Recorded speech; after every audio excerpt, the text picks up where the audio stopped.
Welcome back to Moby Dick, chapters 37 through 40. In these chapters, after Ahab has passed around the grog and achieved his goal of getting all of the crew to agree to hunt the white whale, we go into a different style of storytelling. We now have stage directions telling us the view or the action, and we get monologues from the various characters. Sunset, chapter 37, is Ahab speaking, and it is the coherent ramblings of a madman. And I do mean that exactly right. He's crazy, but he's also completely sensible. He knows he's crazy. He has grandiose ideas, and he knows it. The problem might lie in his narcissism. It could lie in his obsession with vengeance. But then again, he speaks of prophecy, and he speaks of a battle against the gods. And maybe he's not wrong. I mean, it sounds crazy, but what is life except a battle against our better selves or our worst selves, or life and death itself? At any rate, we don't know, but we see that Ahab, he knows he's crazy, and he was concerned that the crew wouldn't go along with him, but they have. So now he knows that no matter what happens, he's going to hunt this whale, and he will rewrite his stars, so to speak. He will exact his own prophecy, which is vengeance. In chapter 38, Dusk, we have Starbuck's monologue, and we see the conflict here. Starbuck knows that Ahab is dangerous and insane and likely to lead them all to their deaths. He knows that this is wrong. The entire objective of this voyage is wrong. But he also knows that he's not going to fight against it. He is instead just going to hope for the best. He's going to hope that this big whale manages to be in other parts of the big ocean than where they are, and they'll just avoid the final conflict. Chapter 39, the first night watch, is Stubb. Stubb thinks the whole thing is funny. He believes in predestination, and though he finds the whole situation rather freaky, he figures, what's going to happen is going to happen, and you might as well have fun while you're doing it. In the meantime, isn't it great that Starbuck got kicked in the butt just like I did? Ha ha ha. That's about the depth of Stubb. And in chapter 40, Midnight Forecastle, you have a play, pretty much, written of the harpooners and the sailors, the various crew members, who start out by just, hanging out. They're gonna hang out and dance, and they give each other a hard time about that, and then they get into a fight, and they start beating each other up because, there's a storm coming, and some of the sailors are saying, wow, it's really dark over there. And Dago says, hey, I'm dark. Do you have a problem with me? And the sailors are like, what? This isn't about race. And he's like, yeah, you're mama. And they're like, what? Oh, big fight.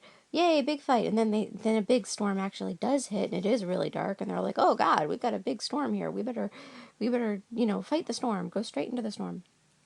And yes, it really does sound that scattered. But at the very end of this chapter, you hear this one voice from little Pip, and he says, he's afraid of the storm, but he's also afraid of this hunt of the white whale. And he says, oh, thou big white god aloft there somewhere in yon darkness, have mercy on this small black boy down here. Preserve him from all men that have no bowels to feel fear. Chapter 41 is Moby Dick. It's actually called Moby Dick. And we have Ishmael. Again, we return to our more familiar form of narrative style.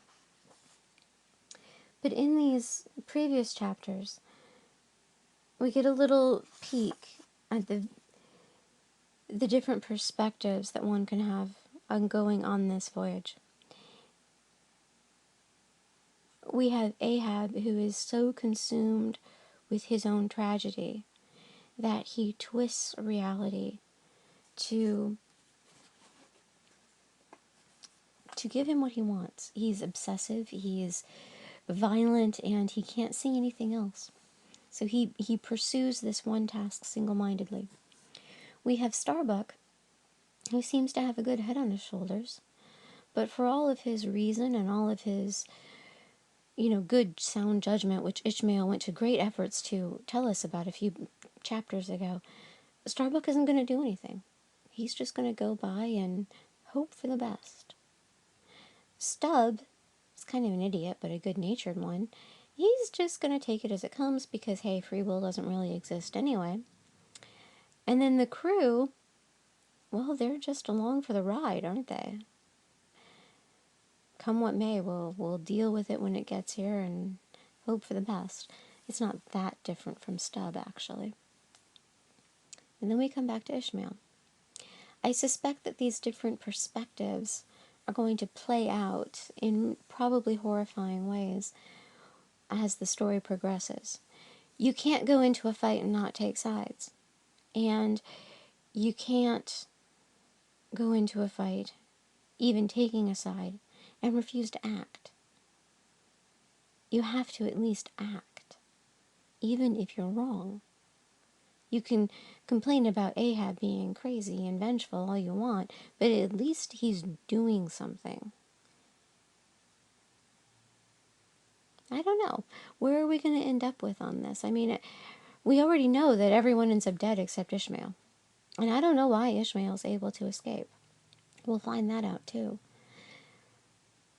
Will we find that Ahab, although obsessive, narcissistic, and insane, derives some kind of greater purpose from his life because at least he chased after it?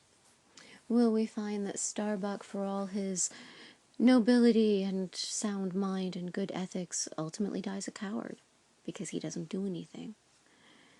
Will we find that Stubb and the rest of the crew end up just so much cannon fodder for their base desires and lack of elevated thinking? And what is it that Ishmael wants to accomplish? Where does Ishmael come out in all this?